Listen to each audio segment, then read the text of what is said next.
Thank you, Glenn. I take this speech today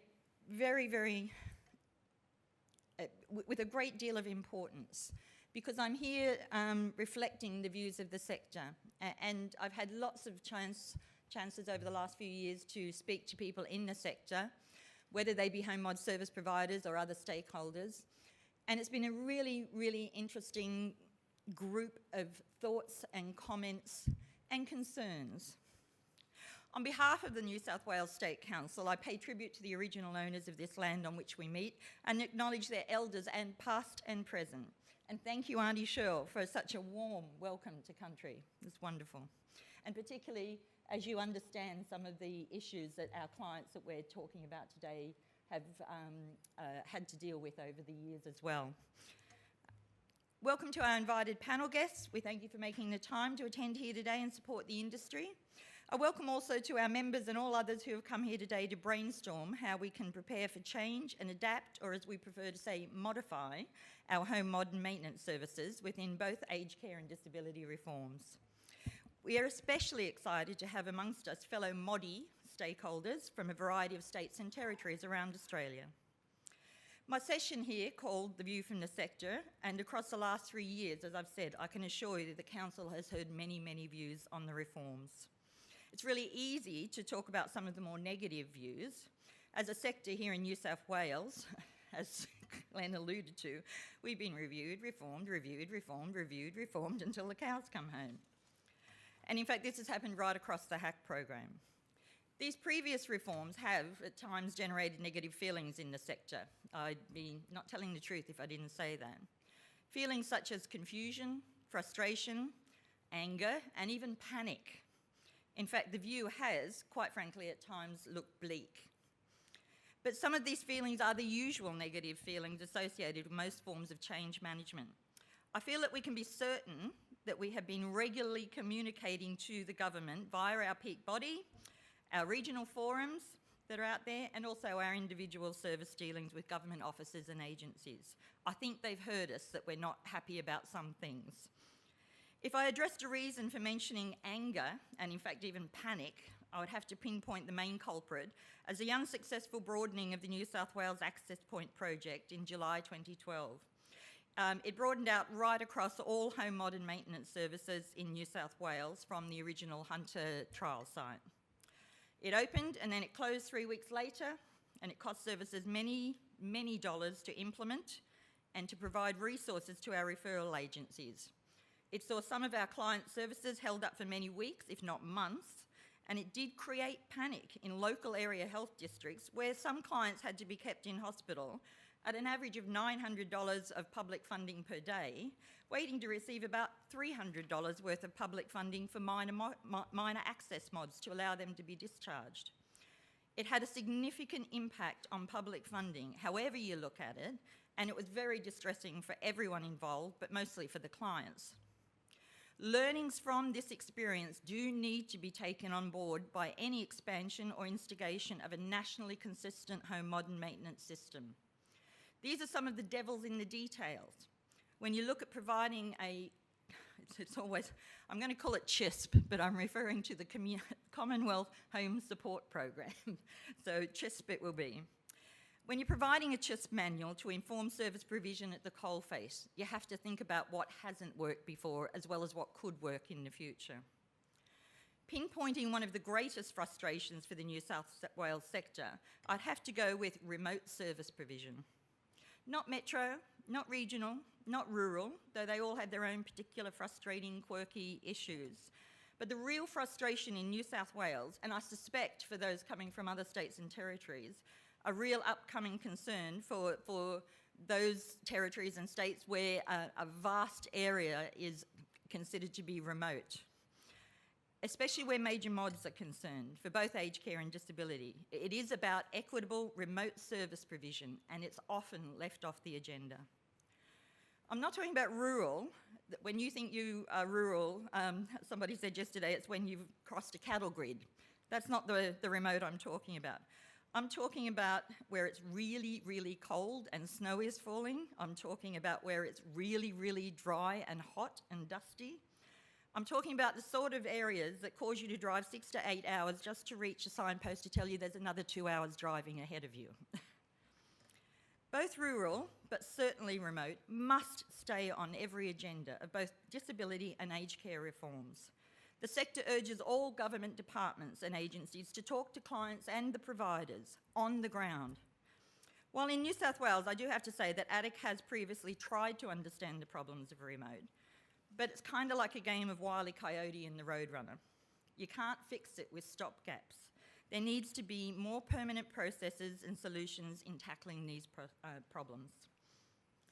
I'm absolutely certain that our New South Wales remote guru, Tony Casey, I'm sure he's here somewhere there, will have some relevant questions for the panel.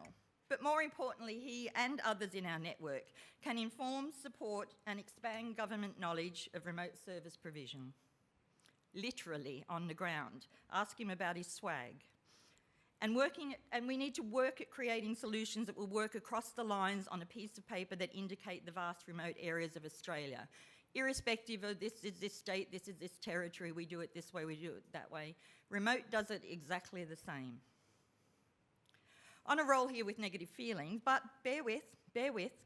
If I was to highlight feelings of confusion, I'd have to tag the last 2 or 3 years of what has felt like limbo. However, having had the privilege of sitting on national advisory committees for both aged care and speaking to designers and developers of the disability reforms and services, and particularly the NDIS, I actually can assure this sector that both state and federal governments and their officers are acutely aware of how these reforms feel to us.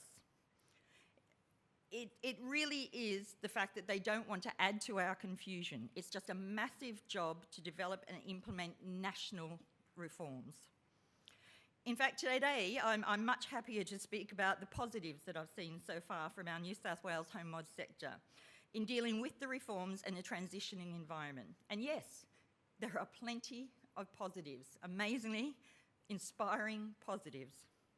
The level of information sharing at our State Council and regional meetings has been unprecedented over the past 2 years. The conversations regarding how we can support and even protect clients, very client-centric. And the need for best practice, quality outcomes in our industry have, quite frankly, as I said, been really inspiring to hear. The generosity of service providers talking about their experiences and sharing ideas for the future is extraordinary. Strangely enough, I can assure the government funding bodies that the vast majority of these conversations are about the clients. What will happen to the clients? I think this is a wonderful testament to what we have achieved in the organisation of our New South Wales network. I think it also clearly defines where we have come from as service providers and exactly how we want to define ourselves in the future. Disability. Most of our members indicate they are hungry for more definite information about disability clients who won't actually meet the criteria of the NDIS as it rolls out. What will happen to that gap of clients in terms of both minor and major home mods? We're grateful to our services in the current New South Wales Hunter Trial site, who've been keeping council up to date with how our services are being dealt with for clients who are transitioned to the NDIS. Particularly, I'd like to thank Joe and Danny from Newcastle Lake Macquarie. They've worked so hard to get their service really connecting with the NDIS and still really looking out for the clients. I'd also like to thank the NDIA and ADIC officers who worked with our home mod services across that trial site, because I can see they've really gained from their knowledge of those first few months and are really moving forward in a very positive and progressive manner in terms of home mods. It's exciting to realise that our network here, our home mods network, has such an abundance of information and experience on the ground to help the NDIS actually make every Australian count. What has become blatantly apparent over this period of review is that neither the MDS, the minimum data set, nor our own service systems of data collection have provided any kind of meaningful data regarding what we know to be the significant value and benefits of OT environmental assessment, home mods, minor right through to complex and major, and there is certainly an absolute dearth of information and data about the meaningful outcomes achieved through home and yard maintenance. This is an area we must insist is addressed by future funding reforms. Anecdotally, we all know that the effect of a successful home mod service can bring incredible results for both clients and carers and significant long-term return on investment for government funders. We as service providers and all levels of governments need to be better at collecting and analysing data. We need to do this to support future planning, funding, service enhancements, and particularly to support what is really possible as innovation in our industry. The CHISP discussion paper was recently released, and any interested parties are able to make comment on the paper up to the end of June. The State Council will be putting forward a sector response based on the New South Wales regional input from regional reps, today's workshop, and tomorrow's roundtable meeting of stakeholders from across Australia. I urge each and every one of you to submit your thoughts and comments on behalf of the Home Mods program that you run specifically. We are being asked what we think, so don't miss the opportunity to highlight issues that you believe will support our clients within the growing aged care population. To build an equitable, sustainable, national program, the status quo in each state and territory cannot remain. There are some brilliant systems in each jurisdiction, as there are notable flaws and sometimes significant and, quite frankly, unsustainable costs as well. Whether it was the HACC program of the last 28 years, or the Home Support Program, or reforms to support choice and control for all Australians requiring services, central to staying in one's community is staying in one's home. I think Auntie Cheryl really captured it with home is where the heart is. There's no point putting in a raft of ongoing services if the home environment cannot support the client, their carers and family, or indeed the raft of ongoing service providers. Home mod and maintenance services are often pivotal to kicking off the wellness and reablement approach in an appropriate environment that supports the client's confidence-building activities. Our services were previously funded on a reactive basis. You fall, we come, we fix, we put the rail in.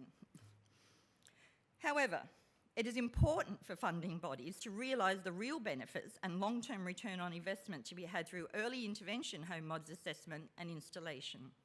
It really is a case of priming a blank or blurred canvas to create a strong background for clients to create their ongoing home life journey and their ongoing home story. We have a marvellous opportunity today to focus on how the reforms will specifically affect the home maintenance and modification sector. I'd like to just quickly tell you the vision of the new Home Modifications Australia entity that will be a national organisation. Our vision is that all Australians have access to home modifications that support and enhance their well-being. Our mission is, through advocacy and lobbying and the supply of best practice information and resources, MOD.A, Home Mods Australia, will provide mechanisms to empower and enable the home modification industry, suppliers and people to confidently undertake home modifications that will foster well-being and reablement. Look, for 30 years, I know this sector has delivered. For these last 2 to 3 years, across all the chaos of the transitioning and the trials of things and what's going to happen in the limbo, this home mod sector has still delivered. In the future reforms, I have absolutely no doubt that this home mod sector will still deliver long-term, quality, cost-effective, meaningful, personalised home modification and maintenance services to our clients. We will help our clients find a way to stay. Thank you.